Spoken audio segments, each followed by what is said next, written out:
Hello, everyone. Welcome back to Confessions of a Hmong Shaman. If you haven't liked or subscribed to our channel, please help us do so. We would appreciate it very much. So, on to the next story.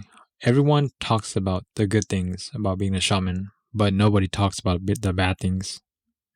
A majority of the time, we will sense feelings that aren't ours ahead of a session. Sometimes it's overwhelming sadness, headaches, body aches, migraines, anger, you name it, it has happened. In this story, a sister reached out for help. She's been having trouble eating and has been feeling like throwing up every time she eats. She couldn't figure out why. We arranged a time to speak over the phone and she was running a little bit late. I was getting ready to cancel the appointment because I had started to get a really bad migraine and I started feeling really nauseous right before the session. And right before I was going to text her to cancel the session, she actually gave me a call. All of a sudden, she called me, and customarily, usually if people ask for a session, they're supposed to bring us a pack of Jaws paper, booklet, white candles, incense, and preferably like 4 white flowers or roses, or like whatever they choose, right? But she was far away, so when people are far away, I usually take out a Joss booklet of my own and just light up my own candle and incense.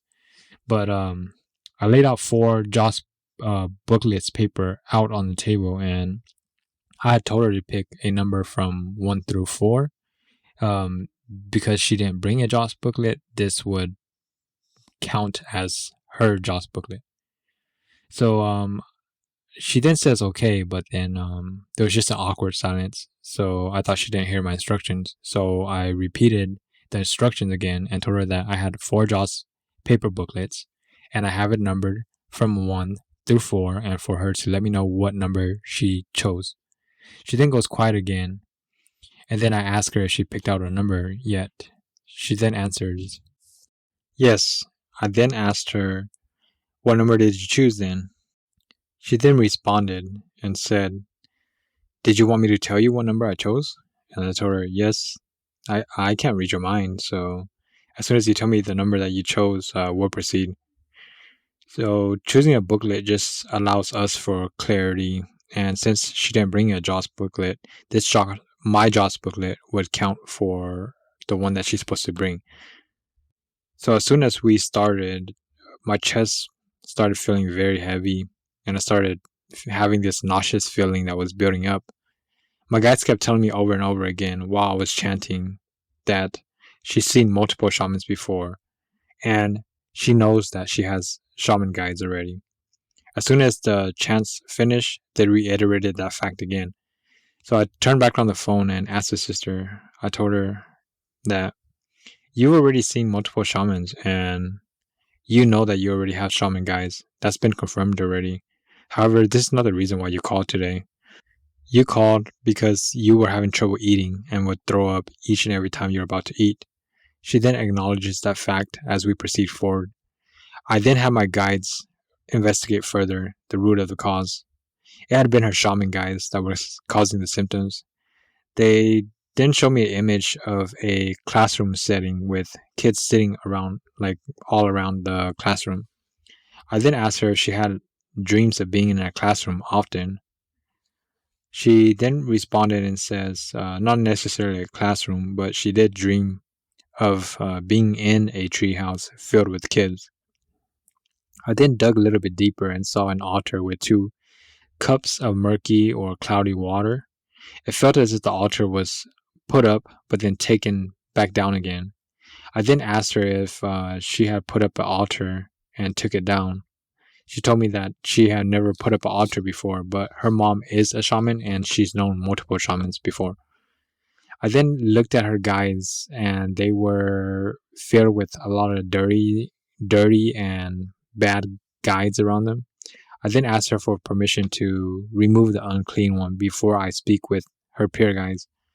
The reason for removing the unclean guides first is to make sure that they don't taint our guides and that the bad and evil guides don't come through during our conversation with her peer guides. After I did a quick sweep of all the bad guides, her peer and original guides came out. When they came out, they were very sad and very down. So I had the feeling that I needed to watch them on the spiritual side. So I asked her for permission once more. The reason why I keep asking for permission and keep making sure that the other individual understands exactly what I'm doing is so that there are no doubts. Some people may have unclean guides, which will give them temporary power. For example, the ability to see or the ability to talk. Once that unclean guide is removed by the shaman that they went to seek help from, that power no longer exists since it was never from the peer guides. This can lead to the perception that, like some you will hear some people say that, oh yeah, I went to seek help from a shaman and they locked up my guides or whatever the case may be. If you ever run across to like a person that says that, most likely the guides that was locked up was a unclean guide. However, this was not the fact for this particular person, but majority of the time, our pure and holy guides cannot be removed by a shaman. Most of the time, we're just removing any unclean one. She then agreed to let me wash her guides, and after I washed her guides on the spiritual side, they were still pretty down. So I then asked them why they're sad and why they're down. They then responded and said, it's like our mom keeps leading us on and giving us hope, then removes that hope away. She's all aboard 1 minute, then the next minute she changes her mind. She then feels and understands her guide's emotions and start crying on the other line. This is pretty typical of most people who have shaman guides. Some people will cry on the first time when they do a session, or some people will hear the first time or will cry the first time they feel or hear their guides. I then come over and translate to her about what her guides told me about her giving them false hope. She then tells me a little bit about her situation and how everything was so unstable at the moment. She did tell her guides that she would take them on once her life stabilizes. I then remind her guides that they're supposed to be stable, long tempered, and pure.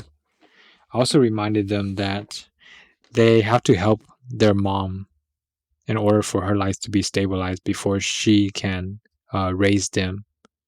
And once the timing is right, then their mom will find a master and come help set up her altar for her. She then has a heart to heart talk with her guides, telling them that she'll embrace her journey once she gets to a place of her own.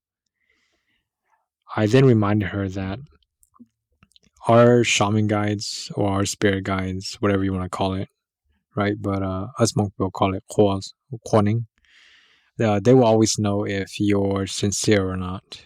If you're lying, they know. If you're truthful, they know. They are a part of you and can hear what you think and feel. I told her I told her guides to remove the sickness from her so that if that is the sole reason why they're causing her all this pain and misery, for in 3 days' time for the symptoms to go away. I then checked her house one last time to see if there was anything else hindering her on the spiritual side, but everything looked clean, so I ended up fencing off their house.